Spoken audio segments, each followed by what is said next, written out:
चला तर मंडळी, आज आपण पाहूया साध्या सोप्या पद्धतीने होणारी कोथिंबीर वडी। ह्यासाठी आपल्याला लागणार आहे बारीक चिरलेली कोथिंबीर। त्यामध्ये आपण टाकणार आहोत 1 वाटी बेसन पीठ, अर्धा वाटी तांदळाचं पीठ, त्यानंतर आपण डिस्क्रिप्शनमध्ये मेन्शन केलेलं वाटण घालणार आहोत, 2 चमचे तीळ। त्यानंतर हे छान आपण मिक्स करून घेणार आहोत। त्यानंतर ह्याच्यामध्ये आपण ॲड करणार आहोत चवीनुसार मीठ। पुन्हा एकदा हे सर्व मिक्स करून ह्याच्या आपण वळकटा बनवून घेणार आहोत। तुम्ही व्हिडिओमध्ये बघू शकता अशा प्रकारे त्या बनवायच्या आहेत आणि त्या आपण वाफेवरती उकडून घेणार आहोत। त्याच्यावर सजावटीसाठी तुम्ही तीळ ॲड करू शकता। हे आपण एक साधारण 10 ते 15 मिनिटं उकडून घेणार आहोत। त्यानंतर सुरी किंवा तुम्ही एका टूथपिकने चेक करू शकता अशा प्रकारे।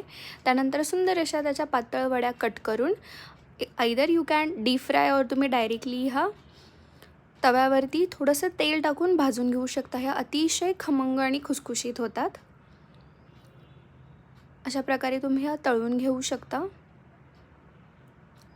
तुम्ही व्हिडिओमध्ये बघू शकताय त्याप्रमाणे।